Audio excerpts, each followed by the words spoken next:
ఇప్పుడు కొన్ని కంపెనీలకు ట్రాఫిక్ ఉంటుంది. వాళ్ళ దగ్గర ఉత్పత్తి లేదు. వాళ్ళకు ఎవరో వచ్చి నాకు ఇది కావాలి, మీరు తయారు చేయగలరా అని అడిగే వ్యక్తి అవసరం. ఇప్పుడు మీరు వస్తే నేను ట్రాఫిక్ ఆధారిత కంపెనీని అనుకోండి. మీరు నన్ను ట్రాఫిక్‌లో నిపుణత కలిగిన సాఫ్ట్‌వేర్ అభివృద్ధి సంస్థను సంప్రదిస్తే, మీరు మీ బిజినెస్ మోడల్ చేయాలనుకుంటున్నది మీ ఉత్పత్తి రకం వాన్ని నాకు ఇవ్వాలి.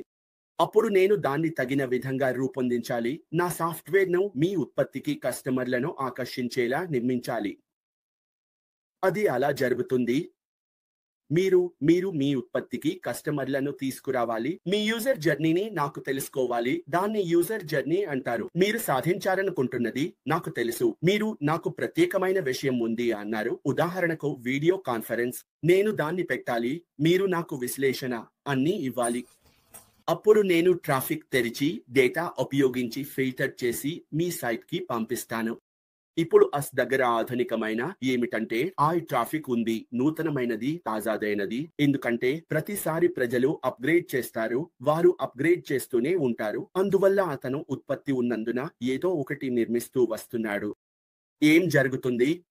అతను నిర్మిస్తున్న ప్రతి ట్రాఫిక్ ఆ ఉత్పత్తికి వెళ్తుంది. కాబట్టి ప్రజలు ట్రాఫిక్ ను తీసుకువస్తున్నారు. కంపెనీ ఉంది అని నాకు చెప్పొద్దు. నేను చెప్పేది దాన్ని మర్చిపోండి. ఉత్పత్తులు చాలా ఉన్నాయి. మనకు 8 లేదా 9 బిలియన్ జనాభా ఈ భూమిపై ఉంది. ప్రజలు తమకు ఏమి కావాలో తెలుసు. అలాగే దాన్ని చూసి సరే మన దగ్గర సి ఉన్నాయి అని చెప్పగలడు కదా. ఇవి ప్రజలకు అవసరమైన ఉత్పత్తులు. లేదా 10, 15, 20, 100 అయినా సరే.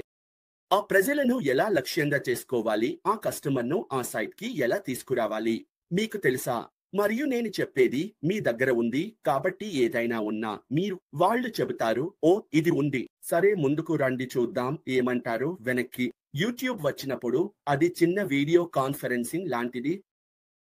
అప్పుడు అక్కడ టిక్ టాక్‌కి అవసరం లేదు. మనం గురించి మాట్లాడుతున్నాం. కానీ టిక్ టాక్ ఇంకా చాలా సంపాదిస్తోంది. ఇంకా టిక్ టాక్ కంటే అధునాతనంగా ఏదో వస్తూనే ఉంటుంది. అదే విధంగా మన ప్రపంచం అలాంటిదే. మనం డిజిటల్ ప్రపంచంలో ఉన్నాం. ఇక్కడ డిమాండ్ చాలా ఎక్కువగా ఉంది. మీకు తెలుసా? డిమాండ్ చాలా ఎక్కువగా ఉంది. అందుకే అన్నీ ఉన్నాయి. ఉదాహరణకి మనం ఆ వీడియో కాన్ఫరెన్సింగ్ గురించి మాట్లాడుతున్నాం.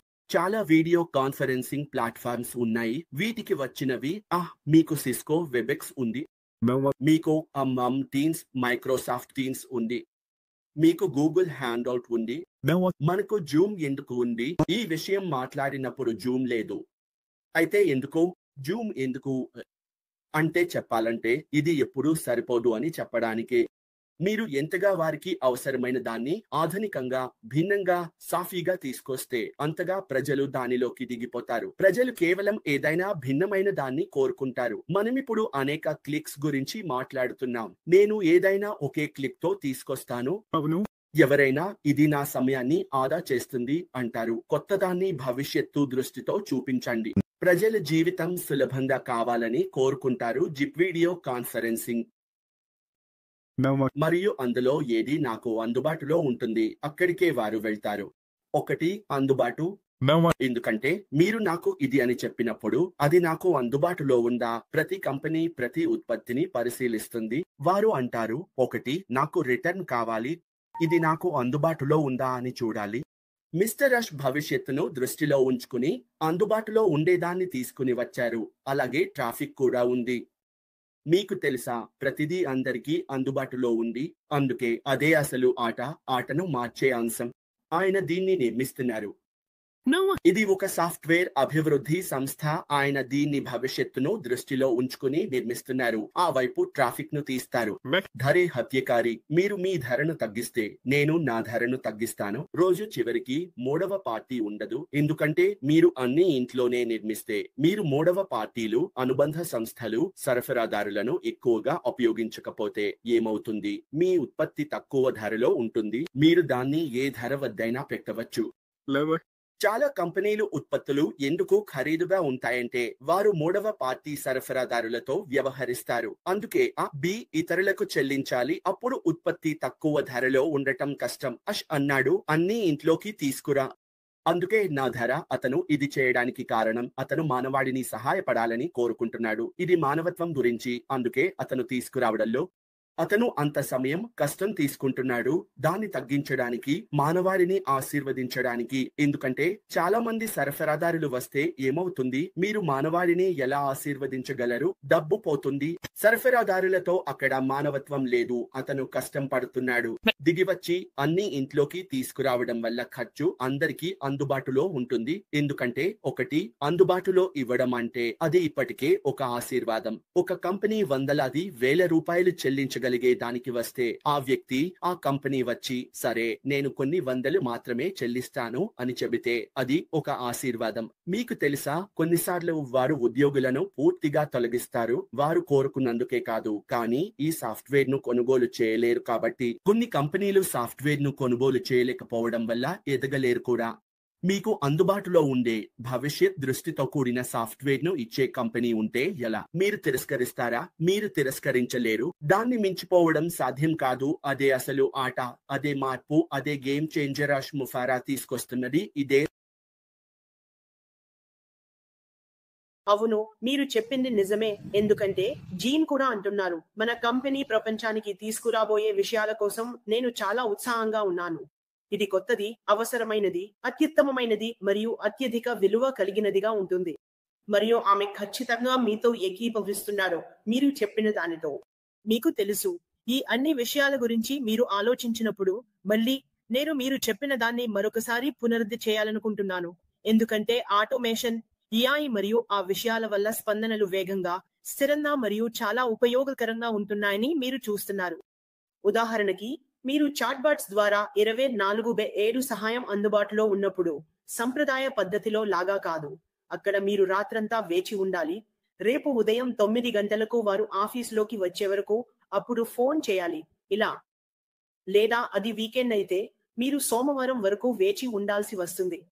కానీ ఇక్కడ మీకు తక్షణమే సహాయం, ఫాలో అప్స్ లభిస్తాయి.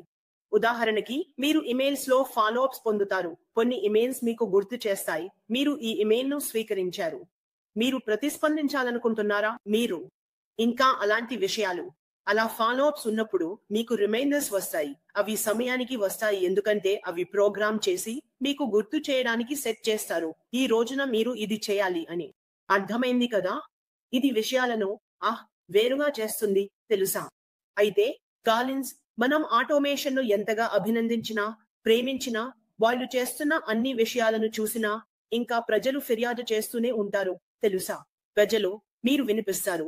వాళ్ళు అంటారు, అవును, మా కస్టమర్లు అవసరమైనప్పుడు నిజమైన మనుషులను సంప్రదించలేరు. లేదా ఎక్కువగా ఆటోమేషన్ వల్ల కొన్నిసార్లు తప్పులు జరుగుతాయి. ఉదాహరణకి, తప్పు ఉత్పత్తి సూచనలు, స్పామ్ ఇమెయిల్స్, మనందరం అనుభవించిన కొన్ని విషయాలు కదా? మీకు అనిపిస్తుందా అష్, ఈ సమస్యల్లో కొన్ని పరిష్కరించే సామర్థ్యం ఉందని? ఎందుకంటే ఆటోమేషన్ జరుగుతున్నా కూడా ఇవన్నీ జరుగుతూనే ఉన్నాయి. మనందరం ఇవి ప్రతిరోజు చూస్తూనే ఉన్నాం. మీకు ఏమనిపిస్తుంది? మీరు సిద్ధంగా లేకపోతే చెప్పాల్సిన అవసరం లేదు, కానీ మీ అభిప్రాయం? అవును, ఈ విషయాల్లో కొన్ని జరుగుతుంటాయి. ఎందుకంటే గుర్తుంచుకోండి, వీళ్ళు మనుషులే సాఫ్ట్వేర్ ను నిర్మిస్తున్నారు, కానీ వారు ప్రతిసారి తమను తాము మెరుగుపరుచుకుంటున్నారు. నీకు తెలుసు, స్వయంగా కూడా చెప్పలేదు. చాలా సార్లు ఆయన చెప్పాడు, నేను కూడా మనిషినే అని. అతను కూడా మనిషే మరియు అతని కోసం పనిచేసేవారు ఉన్నారు. కానీ ఏదైనా సమస్య ఉంటే వారు దాన్ని సరిచేస్తారు. వారు సాఫ్ట్వేర్ ను నిర్మించినప్పుడు గుర్తుంచుకోండి, మనం మొదటి సాఫ్ట్వేర్ ను చూసినప్పుడు వావ్, ఇది ఎంత అందంగా ఉంది అనిపిస్తుంది. రెండవది మొదటి దానికంటే ఇంకా మెరుగ్గా ఉంటుంది. మూడవది ఇంకా మెరుగ్గా తయారవుతుంది. ఇలా కొనసాగుతూనే ఉంటుంది. అందువల్ల వారు ముందుకు పోతూ దాన్ని పరిపూర్ణంగా తయారు చేస్తారు. మీకు తెలుసు, అందుకే ఆ ప్రత్యేక విషయంతో వాళ్ళతో కలిసి పని చేస్తున్నందున వారు ఈ విషయాలన్నింటినీ ఇప్పటికే తెలుసు. ఎందుకంటే ఇది విశ్లేషణ గురించి. విషయాలను చూడండి. మనకు స్పామ్ ఎక్కడ వస్తుంది? ఎవరైనా స్పామ్ చేస్తే ఏమవుతుంది? మనము దాన్ని పట్టుకోగలమా? మనము స్పామ్ ఇమెయిల్స్ పంపకుండా చూసుకోగలమా? మనము అలా చేయకుండా చూసుకోగలమా? మీకు తెలుసు, ఇవే విషయాలు QA కూడా పరీక్షిస్తారు. అయితే వారు కొన్ని విషయాలను మిస్ అవ్వచ్చు. ఉదాహరణకి నేను చెప్పగలను, నేను పనిచేసే కంపెనీలో మేమే మనల్ని కొన్ని ప్రశ్నలు అడుగుతుంటాము. మేము ఇలా అంటాము, ఒక సాఫ్ట్వేర్ ఉంటే అది లెటర్లు తయారు చేసి అవి పంపిస్తే ఎలా ఉంటుంది? మీరు ఒక లెటర్ తయారు చేసి దాని వినియోగదారులకు అంటే ప్రజలకు పంపిస్తారు. ఉదాహరణకి మీరు ఇలా అంటారు, సరే ఇవే నా కస్టమర్లు, వారి పేర్లు అన్నీ నా డేటాబేస్ సిస్టంలో ఉన్నాయి, నేను వారికి లెటర్లు పంపాలనుకుంటున్నాను. ప్రతిసారి వారు కొన్ని లెటర్లు అంటున్నప్పుడు ఎవరైనా మరణించారని మీరు పరిగణనలోకి తీసుకుంటారా?